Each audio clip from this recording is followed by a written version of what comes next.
Hi, everybody. Welcome to the Santa Anita Derby preview. First bet and express bet. Jeremy Plonk, Jeff Siegel, getting ready for a huge day at Santa Anita on Saturday. Jeff, the big one in your backyard. Yes, it is. I saw my first Santa Anita Derby live in 1960. I thought I knew everything at that time. I was all of 9 years old, and since then I have found out that maybe I didn't know everything. And every year I get, I guess, less and less smart. But I think I have a chance, maybe, and I think we both do have the chance to figure out this year's Run Happy Santa Anita Derby. There's only 6 starters, half of which are being trained by the same guy, Tim Yakteen. So we will see if Messier earns his way into the Kentucky Derby. He'll have to finish first or second to do that.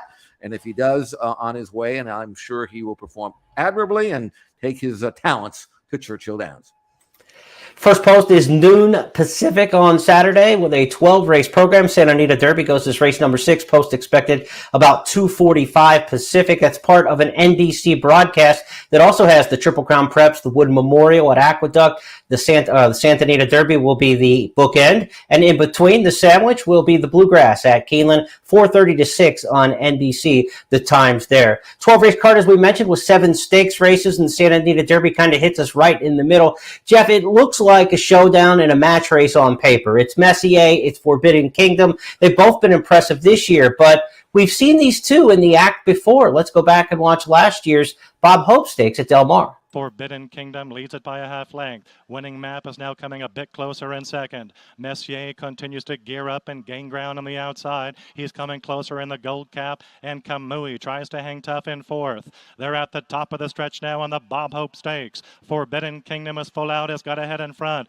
Whips out on Winning Map. Messier's got his chance now, and Messier joins them on the outside. It's Messier and Forbidden Kingdom in the final furlong, and Messier's in front. Flavien Prat and Messier now drawing clear. It's Messier. Flavien Prat gets his second today, but Messier is a clear winner of the Bob Hope Stakes. Forbidden Kingdom was second, then Winning Map and Kamui. Now, that was 7 furlongs at Del Mar last fall in November. If this race was right back a couple weeks later, you'd say there's no way Messier gets beat as they go a longer distance. But we've seen some races since then. And how do you assess the development of these two, Jeff? Well, I think Forbidden Kingdom is very, very fast, and I don't think he lost anything in defeat in that race at Del Mar when he went 21-2 and 43 and small change under pressure. So it made sense that Messier was sitting behind him and then was able to wear him down. But going a mile and an eighth, that's a little different pace scenario. Now, you don't rate Forbidden Kingdom. You don't take a hold. Right. You don't try to slow it down. You just try to wire the field. That's how he likes to run. So he won't have to go 43 and 1 1/2. At least I hope for his sake he doesn't. But if you slow it down just a little bit, and if he's not respected, then, it's going to be interesting from the quarter pole home. Let's see him. It's Forbidden Kingdom still with a commanding lead. Doppelganger will try to catch him in the final quarter of a mile. Cabo Spirit racing on the outside of Happy Jack. They turn for home. And Forbidden Kingdom still strong on the front end. A 7-length advantage. Doppelganger is clearly second, but it is Forbidden Kingdom. A stellar display. 6-length lead past the 16th pole. And what a performance from Forbidden Kingdom under Juan Hernandez in the San Felipe. Absolutely as dominant as you could be there, Jeff. We don't get a lot out of the San Felipe as far as alumni to this point. Cabo Spirit did come back and run poorly in the Jeff Ruby on synthetic, but that's really an apples to oranges kind of comparison. So this field will be tougher on the top end for sure, but we knew he took care of Happy Jack last time. Forbidden Kingdom looks to have his A game, and he's back on these 3 furlong blowouts, the old Mel Studi, Melvinized kind of workouts. It worked for him last time, 3 days before that big San Felipe score. They did it again this Wednesday, Richard Mandela did, by blowing out. Kind of old school training, but certainly a new age talent, this horse. Well, you're trying to take a little bit of an edge off him. You don't want him too fresh because you want him to go fast. You don't want him to go too fast and run off. So Richard Mandela, who grew up watching Charlie Whittingham do this, so it is old school. I'm old school, so I like old school. And Forbidden Kingdom, again, he's a very, very fast colt. And I do believe that he is going to make Messier run his best race to beat him. It's going to be one or the other, I would think, based on the pace flow. But Forbidden Kingdom, if he's allowed to get out there in less than 46, then more than 46, maybe about 46, 46-1, then he might not come back. And that's really a race within a race between these two great colts. It's not just the mile and an eighth, but it's the interior fractions that we'll be keeping a very close eye on. And who's to say that Taba, who was entered in a maiden winner, a debut maiden winner, won't be pressing that issue as well. So it's a tough race to handicap because we're not quite sure how the pace is going to shape up. Well, Taba is that X factor you talked about, and a lot of fans might not know about this horse coming back since March 5th with the most recent start. Let's go back and look at that debut win that was so impressive here at Santa Anita Sprinting. And it is Taba showing the way. Mauritius pressing on the outside. These two square off. Magic in the Moonlight is weakening a bit in between them. Then a wide one more bid, and down at the rail, Pioneering Papa, they turn for home. Taba has the lead, opens it up to about 2 lengths over Mauritius in second. They're followed by one more bid in third. They're coming to the 16th pole, and it's Taba now letting it out a notch and strutting his stuff. Taba in a sparkling debut. Look at him jet home. Taba romps, wins by almost 8-9 lengths. $1.7 million. That's what it looks like in Flight to the Wire in the career debut. But it was a long way from that 6 furlong sprint. Again, the first week of March, and here we are in mid-April going to the Santa Anita Derby. We've seen some lightly raced horses do okay in this race over the years for sure, but this is as lightly raced as it gets.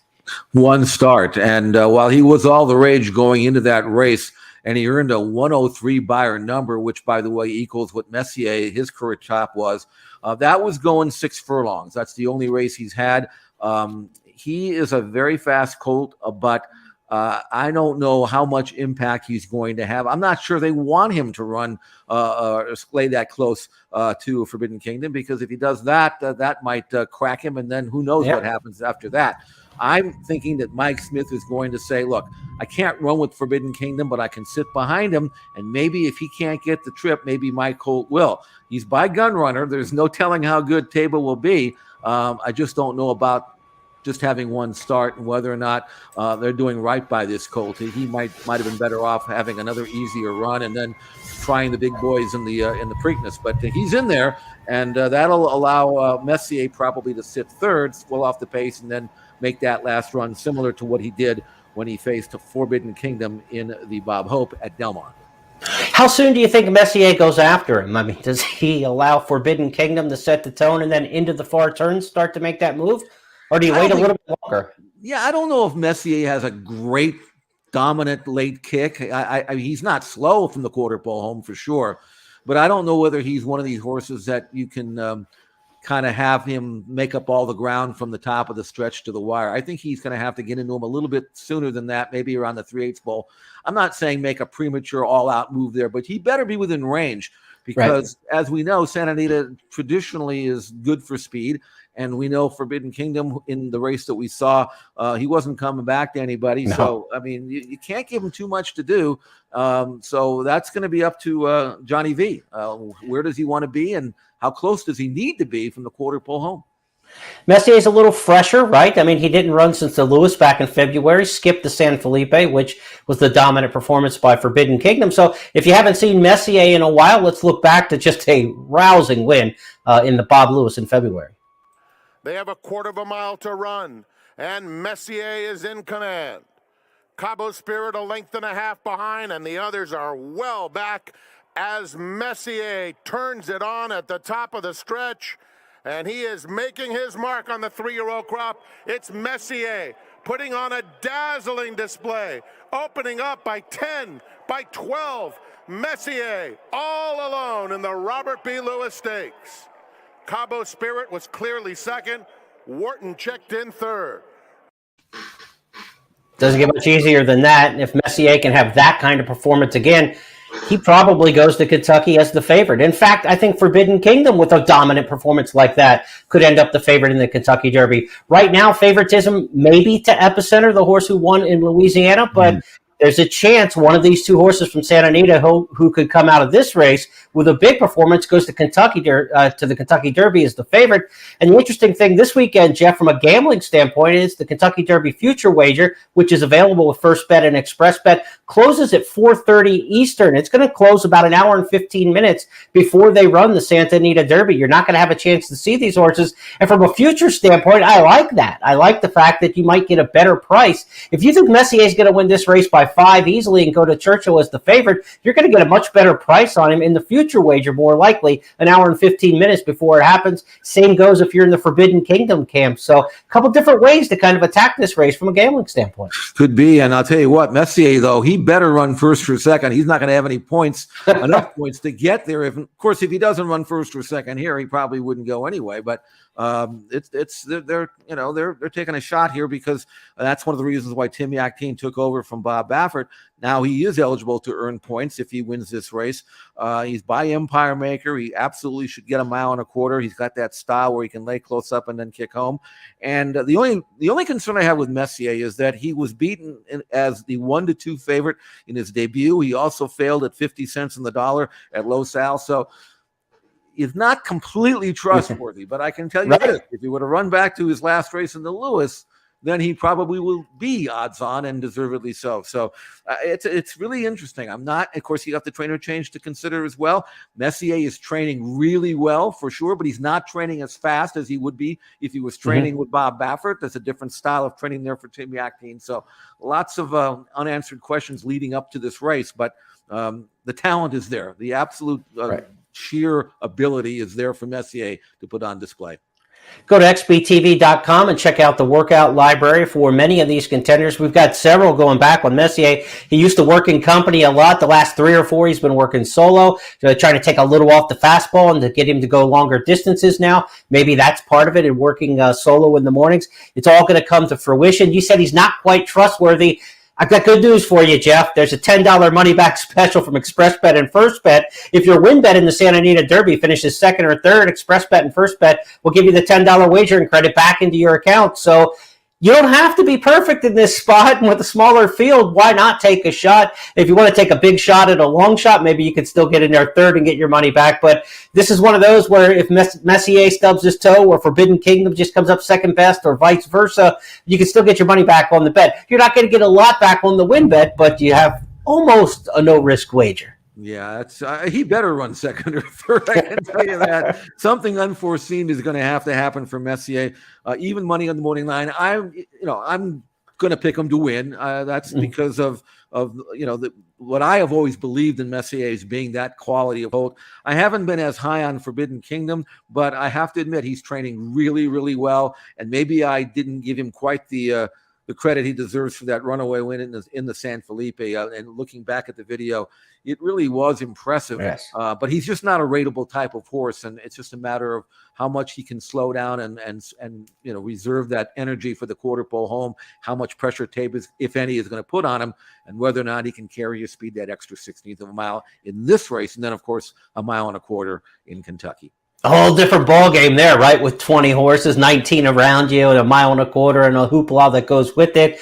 This could be Derby Day 4 Forbidden Kingdom. Grade 1, 750,000, smaller field in your backyard. Speed can play much better here than it will in Louisville, but there's only one Kentucky Derby, and everybody wants to get there. And probably the top 2 in this race will end up there on the other side of the Santa Anita Derby. We've got a $5,000 money back special at Express Bet and First Bet in the, or not a $5,000 money back special, a $5,000 hit and split for the late pick 4. So the late pick 4, the final 4 races on the card Saturday. If you take down the late pick 4 at Express Bet or on the First Bet app, you will share $5,000 in bonus money with other players who hit it. Now, I would like a $5,000 money back special, Jeff. I'll sign up for that one. I don't know if they'll take it, but even the hit and split is a really, really good way to make extra money if you hit that pick 4, and then if you're one of the few people who do it, that payoff becomes rather substantial. So I would definitely dive in and take that.